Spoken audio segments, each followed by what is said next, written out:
देखिए, चुनाव का समय है। इस संदर्भ में, चुनाव के संदर्भ में कुछ बातें करने आई हूं मैं आपसे। देश की जो स्थिति है, प्रदेश की जो स्थिति है और जो आपके जीवन की जो परिस्थितियां हैं, इसके बारे में।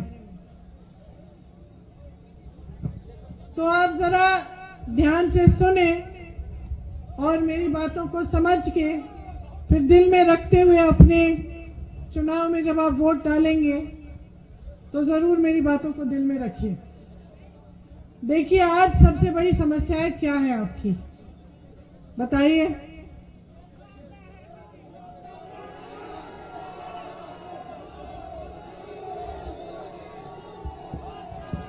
रोजगार, बेरोजगारी और महंगाई और किसानों की बड़ी बड़ी समस्याएं हैं। उपज का दाम मिल रहा है, नहीं मिल रहा। यहाँ छुट्टे जानवर की समस्या है?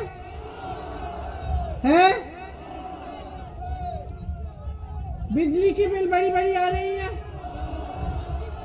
मेरी बहनें, महंगाई बहुत ज्यादा है। गैस का सिलेंडर कितने का आ रहा है आजकल? सरसों का तेल एक दिन की दिहाड़ी। तो समस्याएं बड़ी बड़ी हैं। अच्छा, अब एक बात बताओ, ये जब समस्याएं घर आई तो क्या दरवाजा खटखटा के पूछा इन्होंने कि कौन से धर्म के हो तुम? नहीं ना। ये पूछा किसी जाति के हो? नहीं। आ गई बेरोजगारी, आ गई महंगाई। जब आई तो क्या पूछा महंगाई कि भाई ये किसका घर है, हिंदू का है या मुसलमान का है? चलो मैं दूसरे घर में चली जाऊं, ऐसा बोला महंगाई ने? नहीं ना। तो जब छुट्टा जानवर खेत को चरने के लिए आया तो उसने पूछा कि ये किसका खेत है? अच्छा, इस जाति का खेत है, चलो मैं दूसरे खेत में चले जाता हूं, वहीं पे चर लेता। अच्छा, कि चर गया आपका खेत? चढ़ गया ना। अच्छा, और ये जो बिजली का तार जा रहा है वो वाला, वो क्या पूछता है कि कौन सा घर है भाई, ये मुसलमान का घर है, हिंदू का घर है? और बिजली कहती है चलो भाई इस घर से हम पलट जाते, कहीं और चले जाते, कहती है ऐसे। और ये जो पीछे सड़क दिख रही है, इस पे कोई लिखा हुआ है कहीं पे बड़ा बड़ा कि इस पे सिर्फ एक धर्म के लोग चलेंगे या इसमें सिर्फ एक जाति के लोग चलेंगे? नहीं लिखा ना। कोई उद्योग बनता है यहाँ तो उसके दरवाजे पे लिखा होता है कि ये रोजगार सिर्फ एक धर्म या एक जाति के लोगों को मिलेंगे। नहीं लिखा होता ना। तो अगर मैं ये कहूं कि समस्याएं आती हैं तो सब धर्मों के पास, सब जाति के घर में आती हैं, ये सही होगा? और विकास आता है तो सभी धर्म जातियों का विकास हो जाता है ना? सही है। तो जरा मुझे बताओ, ये नेता आकर धर्म और जाति की बात क्यों करते हैं?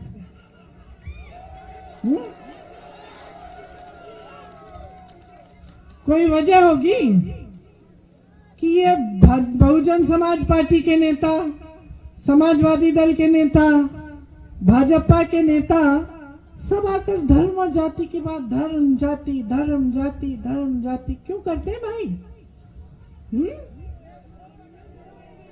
क्यों?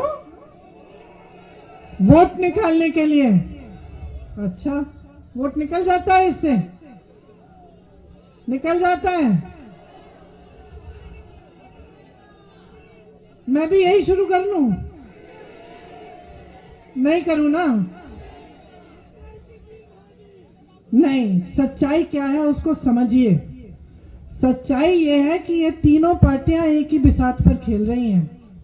सच्चाई ये है कि ये सारे नेता जान गए हैं कि जनता भोली भाली है। चुनाव के समय इनसे धर्म की बात करो, जाति की बात करो, सत्ता में आ जाओगे। इनकी विकास की बात करने की जरूरत ही नहीं है। ये समझ गए सारे नेता। किसकी गलती है? पूरी तरह से आपकी गलती है। आप समझ नहीं पा रहे हो कि आपके साथ कैसा खिलवाड़ हो रहा है। आप समझ नहीं पा रहे हो कि कितना विश्वासघात हो रहा है आपके साथ। इस देश के संविधान के लिए आपके पूर्वज लड़े, मेरे पूर्वज शहीद हो गए, आपके पूर्वज शहीद हुए, लड़े, किसान लड़े हैं। कोई हवाई जहाज में, हेलीकॉप्टर में उड़ के नेता नहीं आया, किसान लड़े आजादी के लिए आपकी तरह। किस लिए लड़े? क्योंकि आपको संविधान मिला। उस संविधान में लिखा था, आज भी लिखा है कि आपके हक क्या है। लोकतंत्र में सत्ता पब्लिक की होती है, नेता उधार में लेता है उसे। आपकी सत्ता है, आप दे रहे हैं 5 सालों के लिए, मन चाहे तो मत दो। लेकिन आप भूल गए हैं, सारे नेता समझ रहे हैं, खुश हो रहे हैं, उनको तो सत्ता में रहना ही है। कोई एक धर्म की बात करेगा, दूसरा दूसरे धर्म की बात करेगा, कोई एक जाति की करेगा, कोई दूसरी जाति की करेगा। आगे बढ़ेंगे, फूलेंगे, फलेंगे, इनका विकास होगा, जनता गरीब की गरीब रहेगी। समझ गए, आपने बुरी आदत डाल दी। अब क्या होगा?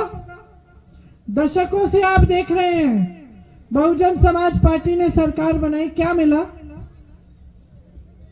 समाजवादी दल ने सरकार बनाई, क्या मिला?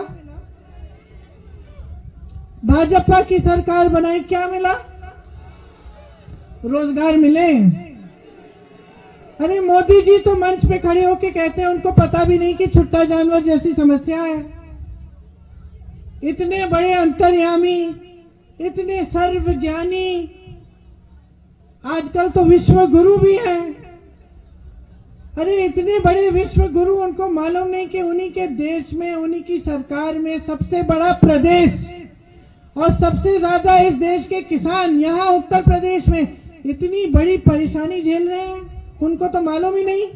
और आपने, वाह वाह, आपकी भी वाह वाह, आपने हिम्मत दे दी कि मंच पे खड़े होकर कह भी सकते हैं कि भैया हमें तो मालूम ही नहीं था कि आपकी इतनी बड़ी समस्या है। चलो अब चुनाव आ गए, मालूम हो गया, सुलझाए देते हैं। आपके सामने 70 लाख रोजगार देने की घोषणा किसने की थी? किसने की थी? नरेंद्र मोदी जी ने और योगी आदित्यनाथ जी ने। अब रोजगार की बात ही नहीं करते। कहीं कोई ज्यादा पूछ ले तो कह देते कि हमने 4 लाख रोजगारों के एप्लीकेशन खोल दिए हैं। 5 सालों में 12 लाख सरकारी पद खाली पड़े हुए हैं। 5 सालों से खाली पड़ गए, कोई भर नहीं रहा है उनको, कोई भर नहीं रहा है। वो तो कहते कि हमें दिख ही नहीं रही है बेरोजगारी। मोदी जी तो कहते हैं कि हमने उत्तर प्रदेश में हजारों लखपति बना दिए। कहते हैं सबको इतने लाख दे दिए हमने। कहते हैं कि हमने एक वीडियो देखा, उसमें एक बुढ़िया रो रही थी, कह रही थी कि हम मोदी जी के साथ गद्दारी नहीं करेंगे क्योंकि हमने मोदी जी का नमक खाया है, मोदी जी ने हमें राशन भेजा है। खुद प्रधानमंत्री जी कह रहे हैं। एक लोकतंत्र में आप समझिए, बहुत गहरी बात है। हाँ, हंसने की बात भी है, लेकिन बहुत गहरी बात है। एक लोकतंत्र में प्रधानमंत्री कह रहे हैं कि जनता ने उनका नमक खाया है। लोकतंत्र में नेता जनता का नमक खाता है, नेता को जनता बना